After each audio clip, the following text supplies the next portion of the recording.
welcome back to Dawn Digs In. I'm Dawn, and I like to talk about living a happy, healthier life and things I'm doing in my life that you might find interesting or get some value from.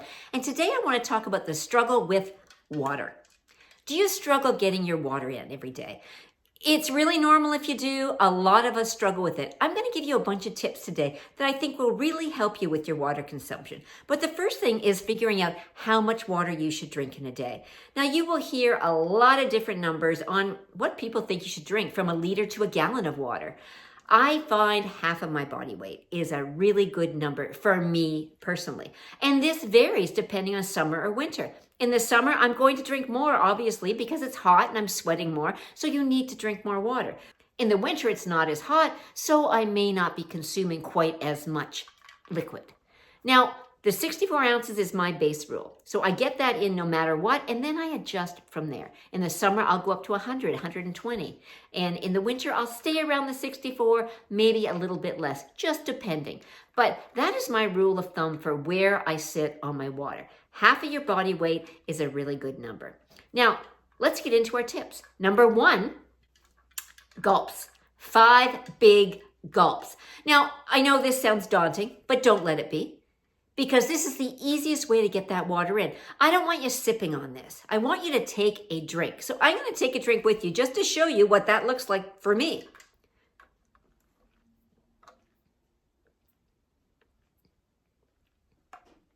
There you go, 5 gulps. Do that every 15 minutes to half an hour. You will have this gone before you know it. Easy way. When you take a sip, do 5 gulps. Now, number 2 is to fill a pitcher. This is my pink pitcher, holds 64 ounces of water. I keep this full and in the fridge. I fill this up the night before, then it's nice and cold, it's in the fridge, it's ready to go, and then I drink on this throughout the day. So I know when I've completed this pitcher, I've completed my 64 ounces.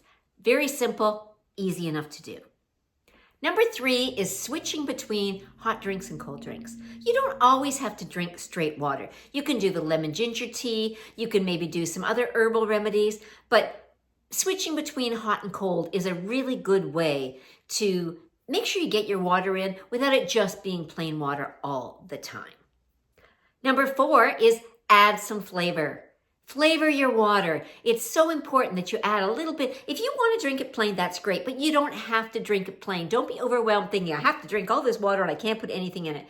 Use your LMNT, use your Crystal Light, use your squirts. Try to do the sugar-free ones if you can, but use whatever enhancers you need to do to get the water in. You can have carbonated water. There's lots of bubblies and different waters out there. Feel free to have them. As long as it gets your water in, it is going to benefit you. Number 5 is to drink with your meals. When you're setting the table, set a glass of water out there. Drink it before you eat. You will find that you're fuller, so you're going to eat less, and you'll have added to your daily quota of water. Simple, effective way is to drink a glass with your meals.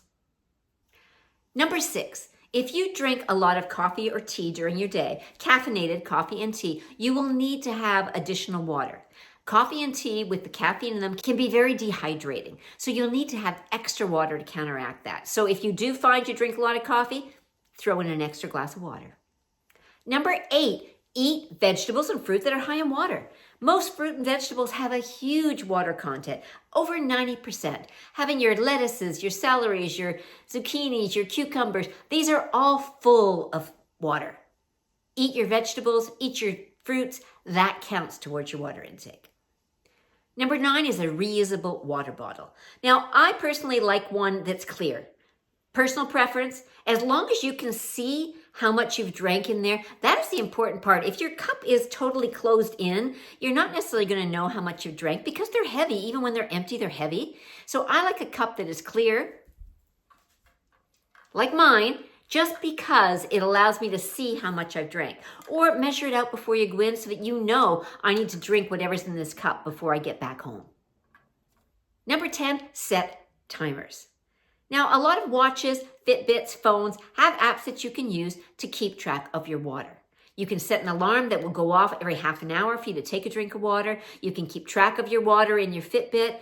You can put a tick in your journal, draw a little glass of water and color it in when you've drank them. Whatever works for you to keep track of how much water you are drinking. If you don't do the pitcher thing and go, just drink this, If you need to keep track of how much you're actually drinking, use a timer. It will really help you to get the water in more often. I have a little activity timer that goes off if I've sat for too long, and I will use that as well. If I sat for too long and need to get up and walk around, I'm going to have 5 gulps before I do that. Number 11 is tie your water to routines that you do every day. This is one of the simplest ones. Getting up in the morning and doing our bathroom rituals. Have a glass of water. Brushing your teeth, have a glass of water. Having a shower, have a glass of water. Anytime that you do things regularly. Going to have your workout, have a glass of water. Boiling the kettle for my morning hot water, have a glass of water. Simple little things that you're waiting for or going to do are the best place for you to fit in your water. If you struggle to get it in, fit it in your daily routines. This way, you're sure to get it in. And number 12, which is a really easy one, but it's going to sound a little crazy, okay? This is 8 ounces of water. This is a very small 1 cup measuring cup. That is 8 ounces. This is a 2-ounce shot glass, okay? 4 of these is 8 ounces. If you struggle thinking, oh, 8 ounces of water is so much, it's not. It's 4 shot glasses. Fill this up, 4 shots. However you need to get it in, you can also take 8 glasses and put them on your counter. Could be 8 solo cups, whatever you've got. Fill up 8 glasses with 8 ounces of water, and every hour during the day, drink 1 of those glasses of water until you get in the habit of knowing how much 8 ounces is, how often you need to drink it, how often works for you so that you aren't running to the bathroom all day long. The bathroom is another really big part of this. You will find when you start drinking more water that you will urinate more frequently, and that is normal. But as your body gets used to drinking more water, it will start to use it more efficiently. It will send it out to all your cells in your body. It will use the water in places that it's not using it right now. Right now, it's just kind of flushing right through your system. But when you're giving it what it needs all the time, it will start to use this water, and you will notice a huge difference in your body just by drinking more water every day. Let me know if there's one that you do that I didn't list here. But I know there's lots of tips out there for getting more water in, but it's a good way to start. So here's cheers to having more water. High five.